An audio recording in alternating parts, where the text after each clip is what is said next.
grandes universidades do mundo, ela tem um curso nos Estados Unidos sobre felicidade. E é o curso mais concorrido hoje na universidade Yale, na verdade, o correto falar, né? Tem outro curso também na Universidade de Harvard. E foi um judeu, um israelense, né, que foi convidado para ser o professor dessa matéria na Universidade de Harvard. Aqui no Brasil já grandes universidades estão aderindo a isso. Você vai ter essa matéria sendo tratada na Universidade de Brasília, UNB, por exemplo. Você vai ter países criando meios de aferir a felicidade dos seus cidadãos. Por exemplo, você tem já alguns países usando, assim como você tem o PIB, que é o Produto Interno Bruto, eles criaram o FIB. É isso mesmo, FIB, que é Felicidade Interna Bruta. Você tem alguns países que já aderiram a isso. Então, a felicidade é algo realmente que o homem busca. É algo que, tratado na mídia, muitos livros são escritos sobre isso, as pessoas gastam fortunas, né, à procura da felicidade. Então, o que realmente é a felicidade? Como alcançá-la? O que a Bíblia fala sobre isso? Tá? Será que a palavra de Deus tem alguma coisa a nos dizer? Eu creio que sim. Eu vou pedir para vocês abrirem a palavra de Deus, as suas Bíblias, no Evangelho de Lucas, capítulo 24. Nós vamos ler do verso 13 em diante. Lucas 24, 13. Você vai ter aqui uma passagem muito conhecida, que é uma experiência que alguns discípulos de Jesus tiveram. E nós vamos falar sobre essa questão da felicidade na perspectiva entre expectativas e frustrações. E eu acredito que a experiência desses discípulos tem muito a nos ensinar sobre isso. Tá?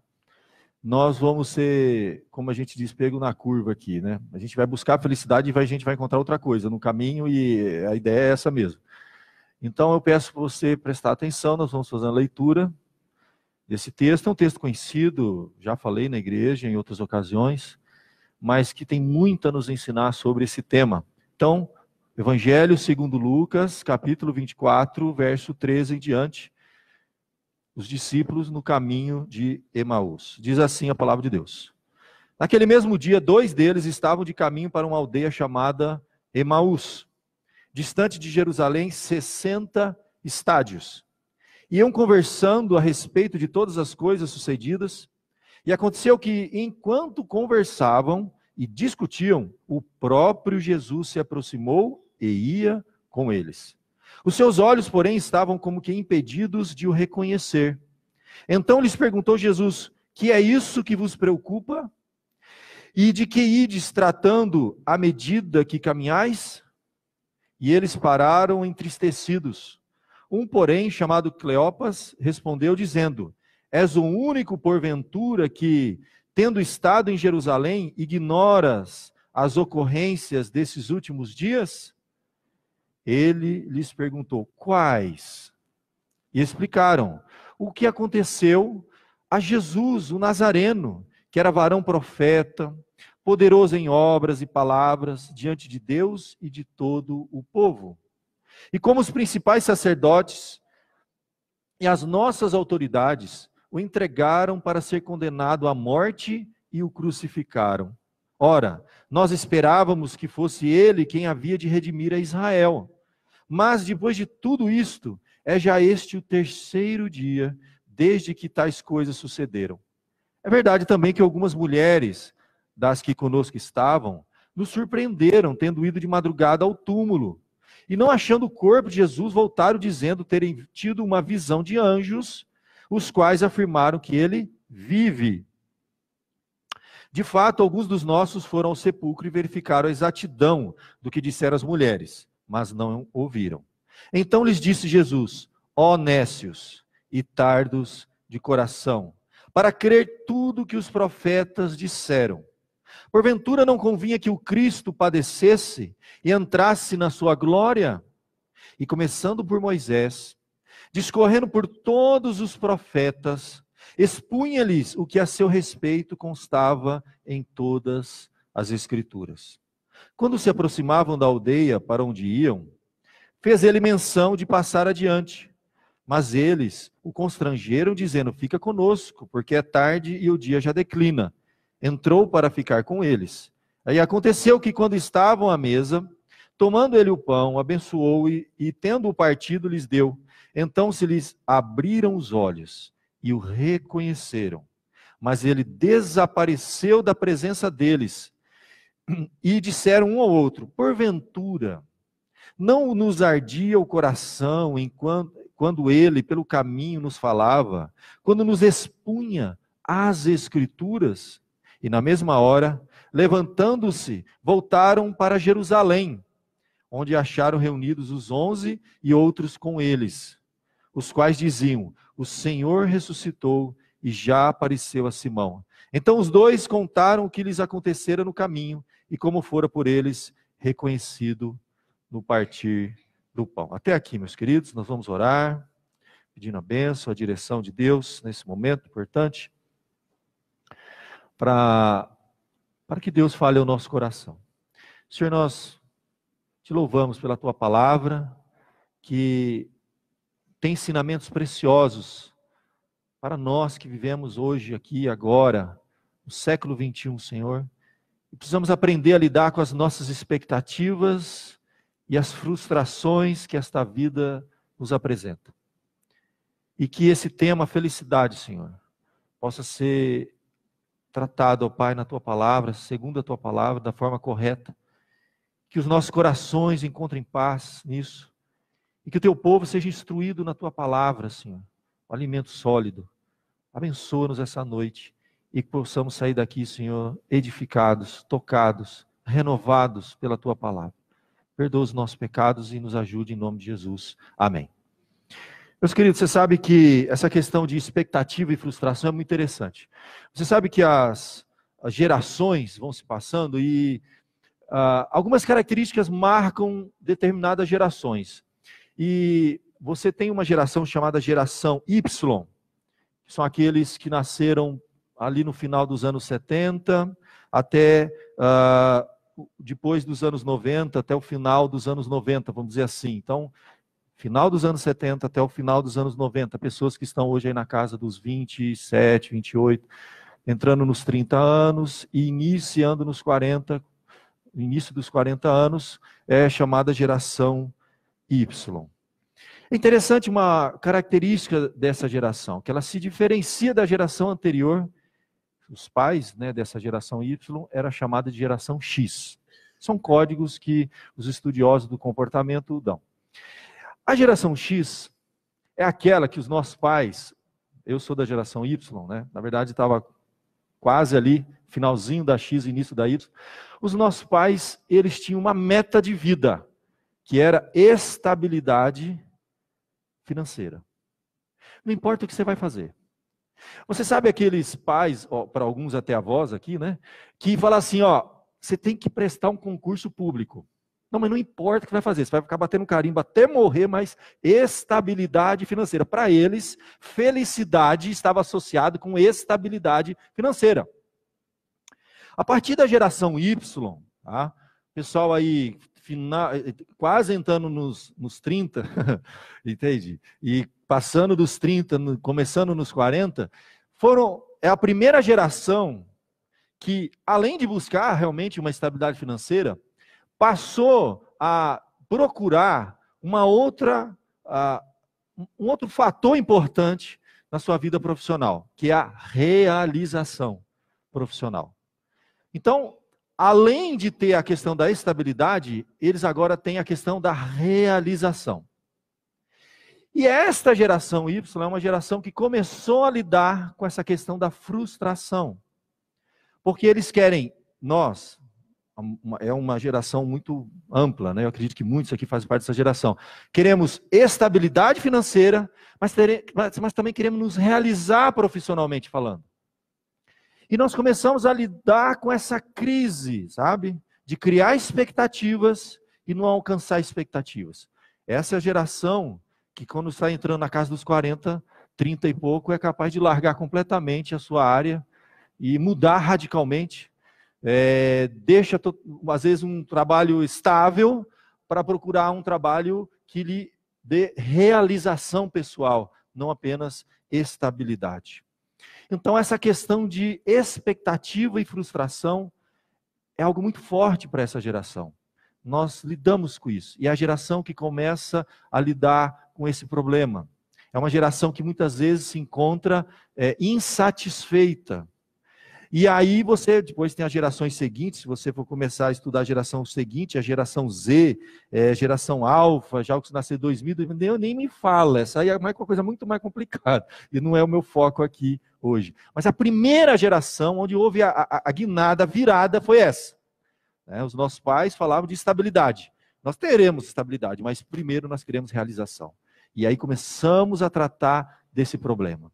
E a felicidade surge e passa a ser um dos termos mais buscados na internet, por exemplo, livros são escritos, muita coisa é falada sobre a questão da felicidade.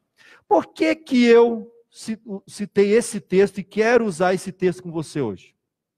Gente, esse texto lida diretamente com esse ponto. 2 discípulos abandonam uma situação de estabilidade.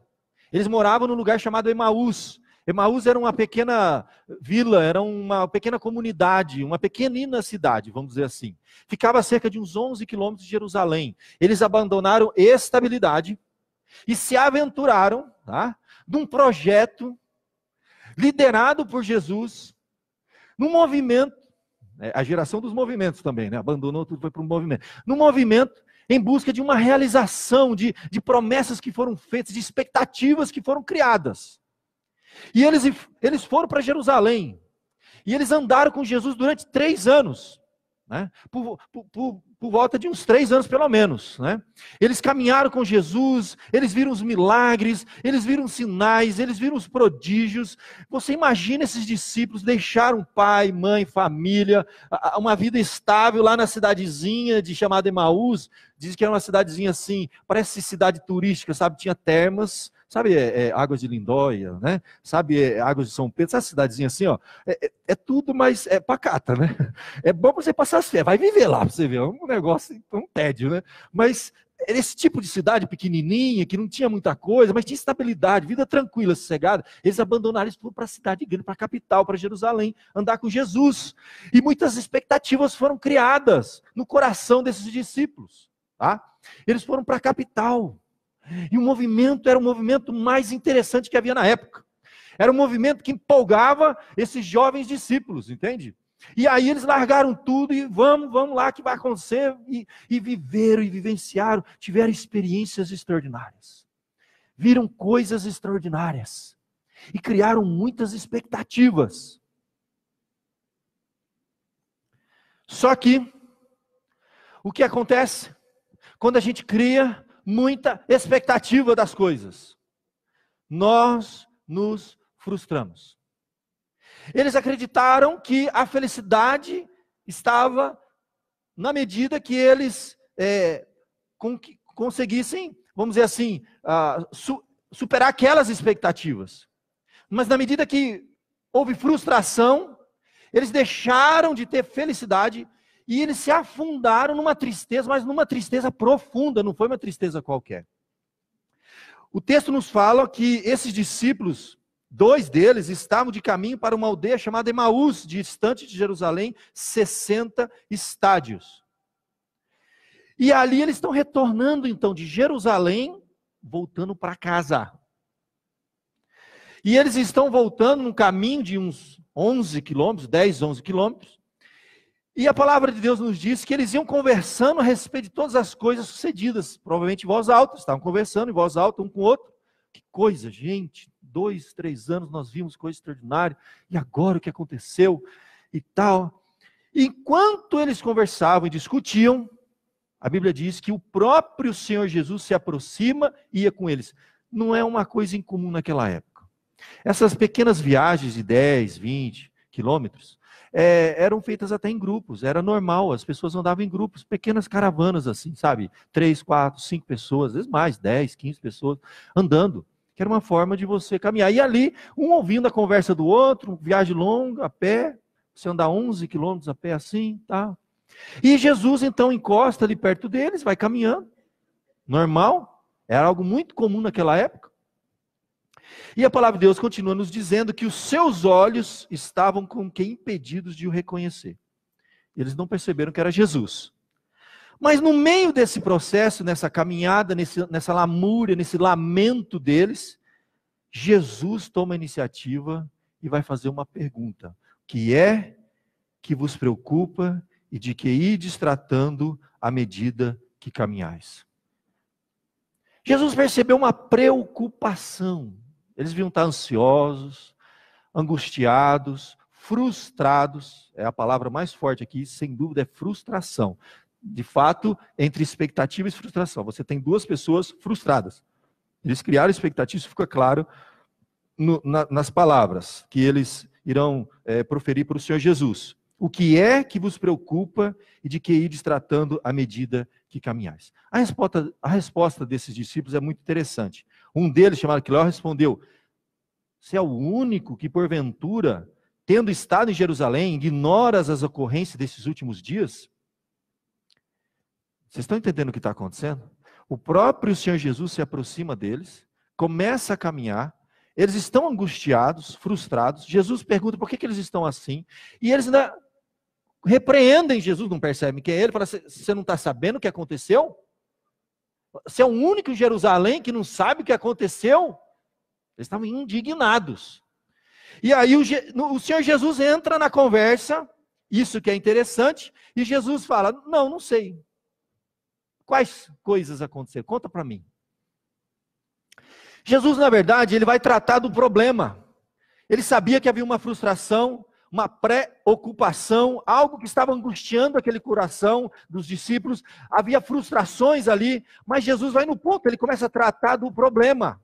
Ele pergunta o que está acontecendo, eles questionam, Jesus fala: não sei o que aconteceu, conta. E aí eles vão resumir a história. Olha, aconteceu que Jesus, e é irônica a cena, né? Eles dizendo para Jesus, eles estão dizendo para Jesus: olha, presta atenção, Jesus Cristo, já ouviu falar em Jesus? Eu fico imaginando Jesus olhando para eles assim: é mesmo? Conto, não sei, vai, mais. Jesus, né? O Nazareno, nasceu lá, cresceu, foi criado em Nazaré, da Galiléia. Era um varão profeta, poderoso em obras e palavras, diante de Deus todo o povo. E os principais sacerdotes e as nossas autoridades o entregaram para ser condenado à morte e crucificaram. Então, resumiram a novela aqui. Eles contando para Jesus o que aconteceu com Jesus, né? Jesus quieto, ouvindo a história, né? Fazendo de conta que não sabia nada. Só que aí, meu querido, no verso 21, você vai começar a ver o problema da expectativa frustrada. Olhe o verso 21. Ora, isso aí foi o que aconteceu, né? Jesus era varão, era profeta, poderoso em obras, e as autoridades mataram e crucificaram. Beleza? Mas vou contar uma coisa. Nós esperávamos que fosse ele quem havia de redimir Israel. Havia expectativa. Eles criaram expectativas equivocadas. Jesus nunca falou de redimir Israel nessa perspectiva que eles estavam falando. O problema aqui é entre expectativa e frustração. Jesus vai tratar da expectativa equivocada que eles tinham. Eles falam assim: nós esperávamos que fosse ele que havia de redimir Israel. Mas depois de tudo isso, já é o terceiro dia desde que tais coisas sucederam. Então, o que aconteceu? Sexta-feira, Jesus é morto, crucificado. Sábado, domingo ele ressuscita. Eles estão no terceiro dia. Eles estão no domingo. Jesus já ressuscitou, mas não estão sabendo. Jesus encontra com eles, vai caminhando até para Emaús, e eles não estão sabendo que Jesus ressuscitou. Então percebe aqui que está tudo equivocado. Eles estão com expectativa equivocada, frustração. Eles estão mal informados, Jesus não está morto, ele está vivo. Você percebe que expectativas e frustrações é porque tem muita coisa mal informada. Tem confusão aí. E aí, meu querido, começa a haver um abatimento. Dali por diante, quando o texto sagrado nos fala sobre eles, você vê no verso 17, que é isso que preocupa e que ides tratando à medida que caminhais. A Bíblia diz: e eles pararam entristecidos. Eles que estavam animados, abandonaram a estabilidade em prol de realização, criaram expectativas, frustraram, estão voltando para Emaús, e a Bíblia diz, entristecidos. A palavra lá é uma palavra muito forte, é melancolia. É uma tristeza profunda, é um abatimento, é falta de perspectiva, é morte da esperança. É tudo menos felicidade. Eles perderam a alegria de viver com Deus, de ter experiências maravilhosas com Deus. A esperança morreu. Eles estão entristecidos, profundamente entristecidos. Alguns estudiosos acreditam que aqui já é um início de deprimidos. Tá? Coisa que todos nós podemos ter experiência na nossa vida que nos deixa deprimidos. E eles estavam vivendo e entrando nesse buraco, nessa caverna, voltando junto e lamentando. E nenhum dos dois, naquela conversa, encontrava uma saída para aquele problema. Jesus engata naquela conversa, começa a retirar do coração deles. Por que vocês estão assim? É por causa disso, disso, disso, disso. Olha, nós tínhamos essa esperança, nós esperávamos isso não aconteceu nada. Já é o terceiro dia. Aí eles esperaram até domingo, não aconteceu nada. Aí eles foram embora, não tem mais nada para a gente aqui. E começaram a ir para Emaús, lamentando, profundamente entristecidos. Verso 22. É verdade também que algumas mulheres das que conosco estavam nos surpreenderam, tendo ido de madrugada ao túmulo, e não achando o corpo de Jesus, voltaram dizendo terem tido uma visão de anjo, os quais afirmaram que ele vive. Ou seja, eles tinham até alguma informação sobre essa possível ressurreição de Jesus, mas não tinham mais fé nem esperança nisso. Isso é complicado, gente. Quando nós somos confrontados com a realidade da vida, nós temos experiências que é um choque de realidade, em que as nossas esperanças e expectativas são frustradas, nós caímos numa tristeza, numa falta de esperança tão grande, em que fatos e verdades, ele fala assim, olha, é verdade que algumas foram lá e não acharam o corpo dele, estão dizendo que ele está vivo, mas isso já não produzia mais nada no coração deles. É quando intelectualmente a gente compreende algumas verdades da palavra de Deus, algumas promessas que se cumpriram, mas isso já não tem mais efeito em nós. Tamanha a tristeza e a falta de esperança que abateu sobre nós, diante de frustrações que essa vida nos oferece. E frustração é a expectativa equivocada que nós criamos. Todos nós criamos. Quando você casou, você tinha uma expectativa de que seria o seu casamento. E muito provavelmente não é o que você sonhou. Você vai descobrir que a pessoa que você casou é tão imperfeita quanto você. Quando você teve o seu primeiro filho, você criou muita expectativa. E ele também tem muito problema. É cheio de falhas. Lá no seu trabalho você tem muita frustração, tem? Na igreja você tem frustração? As pessoas têm frustrações na igreja. Frustração é fruto de uma expectativa equivocada. Deus nunca prometeu isso que você criou como expectativa no seu coração. Ele disse que você ia ter muita aflição. No mundo tereis aflições. Ver no mundo significa que você vai casar com uma pessoa imperfeita, você vai para trabalhar num emprego com pessoas imperfeitas, você vai frequentar uma igreja com pessoas imperfeitas. Nada vai ser como a gente sonha. É um choque de realidade isso. E dói. Dói muito. E vem a frustração, a falta de esperança. E a gente nunca vai alcançar a tal da felicidade. No verso 24, eles vão continuar dizendo que, de fato, eles estão ignorando fatos agora. Fatos e verdades. Alguns dos nossos foram ao sepulcro e verificaram a exatidão do que disseram as mulheres e realmente não viram o corpo.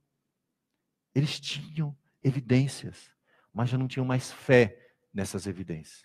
Isso é morte da esperança. Até que Jesus, então, depois deles abrirem um coração, expor tudo aquilo que estava causando aquela tristeza, aquela frustração, aquelas expectativas equivocadas que abateram e levaram eles para aquela caverna escura. Jesus então começa a confrontar o coração daqueles discípulos. E Jesus agora, como um cirurgião da alma, com seu bisturi, ele vai na ferida. E dói. Inicialmente dói. Mas para depois sermos curados. Jesus inicia-se, ó nécios e tardos de coração, para crer. Eles não estavam crendo. Faltava fé, faltava esperança. E não é crer em qualquer coisa. Crer com exatidão, ele diz, no que os profetas disseram. Há promessas na palavra de Deus, que nós podemos depositar a nossa fé, a nossa esperança e criar expectativas corretas, de acordo com a palavra de Deus, não expectativas equivocadas sobre a vida. E aí então a palavra de Deus nos diz, porventura, Jesus vai dizer para eles, não convinha que o Cristo padecesse e entrasse na sua glória. Ele está tratando de um problema. A expectativa criada acerca de Jesus, a frustração deles, e Jesus está acertando e redefinindo as expectativas daqueles discípulos. A sua frustração não é sobre esse assunto, muito provavelmente. Você não abandonou Emaús e foi em Jerusalém caminhar com Jesus 3 anos. A sua frustração é outra. Mas da mesma forma, nessa noite, nosso Senhor Jesus, como cirurgião da alma, com seu bisturi, ele entra no seu coração e ele quer tratar das suas frustrações, que estão tirando a esperança, a fé, e deixa a gente nécio e tardo de coração. O que é tardo? É tardios em crer, é que demora para cair a ficha. Não perceberam? Cair a ficha é geração Y, a geração Y não sabe o que é isso, porque vocês não sabem nem o que é orelhão, né? Porque vocês não sabem o que é isso, entendeu? Cair a ficha é cair na real, entendeu? Percebeu o que está acontecendo. Você criou uma expectativa equivocada acerca da vida. Você está num mundo imperfeito, com pessoas imperfeitas, em lugar imperfeito, e as coisas vão ser imperfeitas. Não cria a expectativa que você vai frustrar.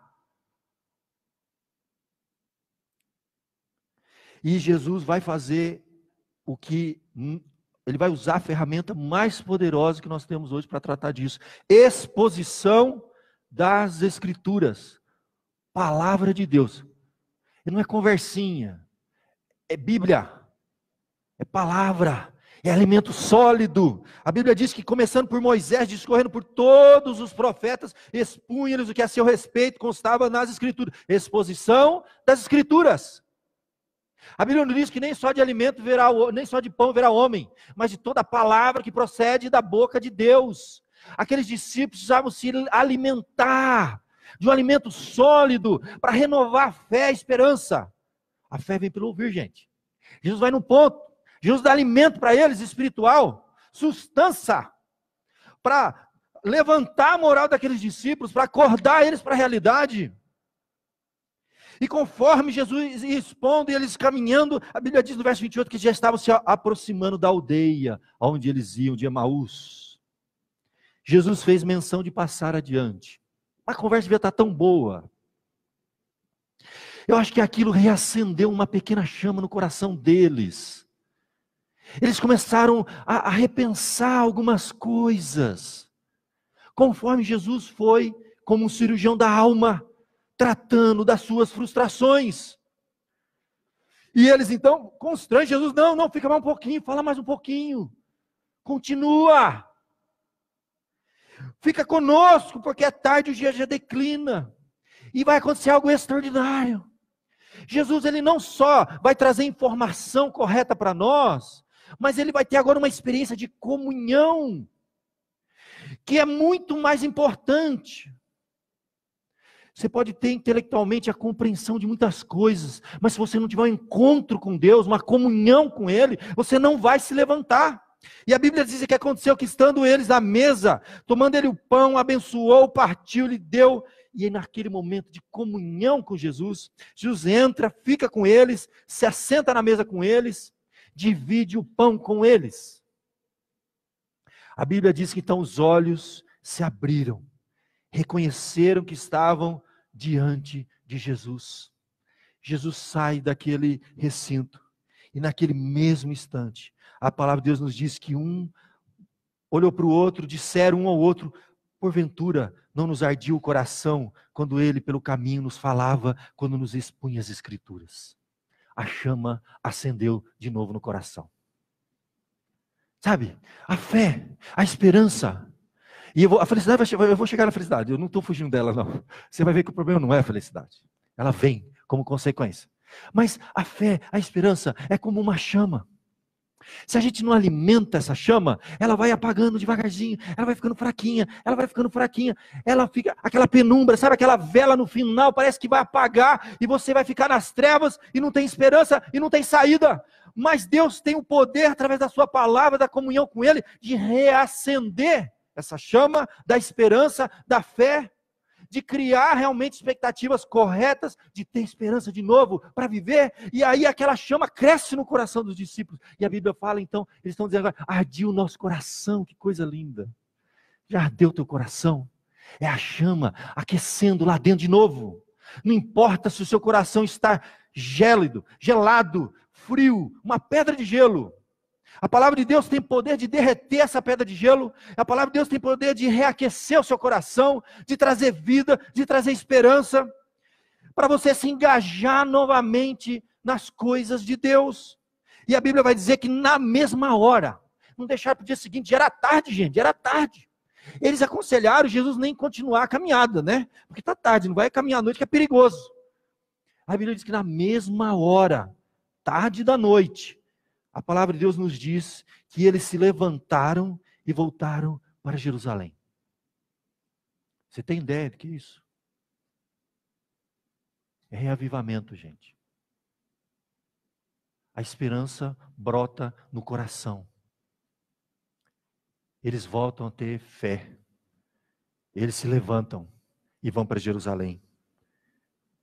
E quando eles chegam lá, encontram com os outros discípulos. O texto está aqui, reunidos os 11, e outros com eles, eles passaram a dizer: o Senhor Jesus ressuscitou. E eles contaram tudo o que acontecera no caminho, e como fora por eles reconhecido no partir do pão. Expectativa frustrada. Jesus redefine a expectativa deles. Eles vão encontrar uma coisa muito mais importante. É o contentamento. É o que Paulo vai falar lá na frente.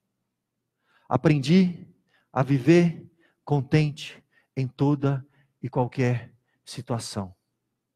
Sei tanto a ter fartura como a passar necessidade, tudo posso naquele que me fortalece. Sabe onde está a felicidade? A felicidade é subproduto do contentamento. Subproduto é um produto secundário. Se você buscar a felicidade primeiramente, você vai ficar igual aquele coelho, aquele desenho que é o coelho, que amarra uma varinha de pescar no coelho, e lá na frente amarram uma cenoura. E o coelho corre atrás da cenoura, mas nunca alcança, porque está numa vara na frente dele. Então, a humanidade busca a felicidade. E ela cria expectativas, e ela se frustra, e ela nunca alcança a felicidade. Jesus redefine as expectativas, trata do problema, e eles vão aprender a se contentar agora com a realidade, que é muito melhor. E aí o que acontece, que Paulo vai falar na frente: eu aprendi a viver contente. O que você tem que buscar na sua vida, no seu relacionamento com Deus, no seu relacionamento pessoal, no seu relacionamento profissional, em todas as áreas humanas aqui nesse mundo, é aprender. O Paulo falou que a gente não nasce sabendo, ele precisa aprender. Dói, demora, mas aprende. A viver contente, contentamento. Em toda e qualquer situação, a felicidade aparece. Ela é subproduto do contentamento. Esse é o segredo que a palavra de Deus há milênios nos ensina. E os gurus aí de autoajuda, a mídia, os filmes, falam da felicidade como um produto primário, que você tem que casar para ser feliz, que você tem que trabalhar para ser feliz, que você tem que conquistar para ser feliz, que o dia que você conseguir aquele emprego, o dia que você conseguir aquele bem, o dia que você conseguir estabilidade, você vai ser feliz. Não, a felicidade não está aí. A felicidade está no contentamento. Porque você sabe que tem pessoas que têm tudo isso e não são felizes, porque nunca basta. É como o coelho correndo atrás da cenoura. Eles nunca irão estar satisfeitos. E eu, como pastor, já tive experiência de comer churrasquinho, empuxadinho de telebrasilite no fundo de quintal, lá na periferia. E ter experiência de sentar. Gente, mas tem fazenda aqui na nossa região que a gente não tem ideia, né? Sabe aquelas famílias, uma família podre de rica, que tem lá em São Paulo, que eles vêm de helicóptero aqui nas fazendas, mas podre de rico. Sentar numa mesa, 8 pessoas servindo, não sabia nem o que estava comendo, tão chique era. Gente rica mesmo, gente rica mesmo. E você olha para a cara da pessoa, eu não vou falar sobrenomes, são sobrenomes conhecidos, nome de rua lá em São Paulo. Você olha para a cara da pessoa, você vê infelicidade, frustração, insatisfação. O cara vem de helicóptero aqui comer na sua fazenda. Aqui no Dama, tem cara que vem de São Paulo jogar golfe de helicóptero. Ele volta para lá, para São Paulo, para tomar banho. E ele volta para cá para jantar. Lá no restaurante do Dama. Essas pessoas conquistaram o que a gente nunca vai ter. Mas elas não encontraram, muitas vezes não encontraram, não necessariamente, mas muitas vezes não encontraram a felicidade. E eu já vi felicidade em puxadinho de telebrasilite no fundo do quintal, comendo churrasquinho. E a carne não era de primeira, era dura que doía, gente. Mas você olhava no rosto daquelas pessoas, você via felicidade, porque eles aprenderam a estar contentes. Tem. Enquanto você não for contente com o que você tem, com esse marido que está aí sentado do seu lado, você nunca vai ser feliz com ele. Agradeça a Deus, é o que Deus te deu, tá bom. Podia ser pior. Com essa esposa que está aí do seu lado, com o filho, com o emprego, com o salário que você tem, com o prato de comida que você vai comer quando você sair daqui. Aquele sofá velho e rasgado que você vai sentar agora, que você chegar na sua casa, duro, que tem uma mola que machuca, agradece a Deus. Mas vai lá na Casa Bahia, faz o carneiro lá, paga em 20 vezes e troca o sofá, vai. Vocês estão entendendo o que eu estou falando, né? Seu carro agora que você vai dar partida, ele não vai pegar, a bateria está fraca. Pega no tranco. Eu já vivi isso, já sei. Fica contente com isso. Agradece a Deus. Porque, para mim, o pior que existe de uma pessoa infeliz é a ingratidão. Ela nunca vai estar grata por nada. Ingratidão é um problema grave. A murmuração é um problema sério. Ela é fruto de um coração infeliz, triste, que nunca está satisfeito. Se você trabalhar o contentamento, você vai encontrar felicidade, você vai ser grato por o que você já tem. Amém. Agradece e seja feliz. O que vier é bênção de Deus. Paulo aprendeu a viver contente em toda e qualquer situação. E ele encerra dizendo, tudo posso naquele que me fortalece.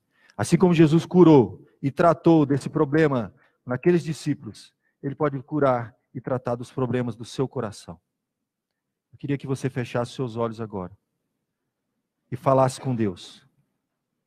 E derramasse perante esse Deus as suas frustrações, como aqueles discípulos fizeram. Não é errado isso. Derrame as suas frustrações. Fale com Deus. Diga o que está doendo. E deixe que Ele redefina as suas expectativas. E te ensine a ser contente com o que você tem, onde você está, com as pessoas que você convive, com o que Deus já tem feito na sua vida.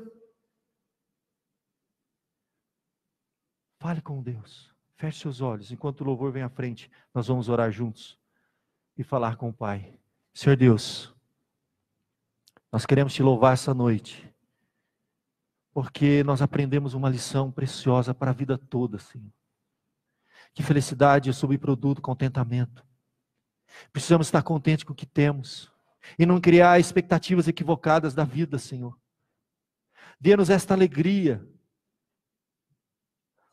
Sermos gratos pelo prato de comida que temos, sermos gratos pelo trabalho que temos, porque temos o que vestir, o que comer, estejamos com isso contentes, diz a tua palavra.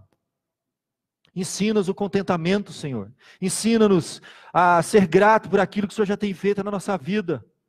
Abençoe, ó Pai, cada um aqui essa noite em nome de Jesus. E nos ensine a lidar com as frustrações dessa vida, com as expectativas equivocadas que nós criamos, Senhor. Redefine as nossas expectativas. Acende no nosso coração, Senhor, aqueles que estão frustrados, entristecidos, abatidos, como estavam aqueles discípulos, Senhor. Reacende aquela chama no coração. Nos dê fé, nos dê esperança. Nos dê o fogo, Senhor, do Teu Espírito. Para que possamos nos levantar de novo, ó Pai. Como aqueles discípulos fizeram. Nos engajar na Tua obra e fazer diferença nesse mundo. Usa a nossa vida, Senhor, para que ela faça diferença. Não sejamos inúteis ao passarmos por esse mundo. Apenas correndo como coelho atrás da cenoura, Senhor, atrás da felicidade. Mas que possamos ser instrumentos para trazer vida, transformação, fazer a diferença aonde o Senhor nos colocar, ó Pai. Abençoe esta igreja, abençoe teu povo, abençoe aqueles que nos assistem. E que a tua palavra, Senhor, aqueça o nosso coração essa noite. E tenhamos uma semana abençoada na tua presença. Em nome de Jesus. Amém.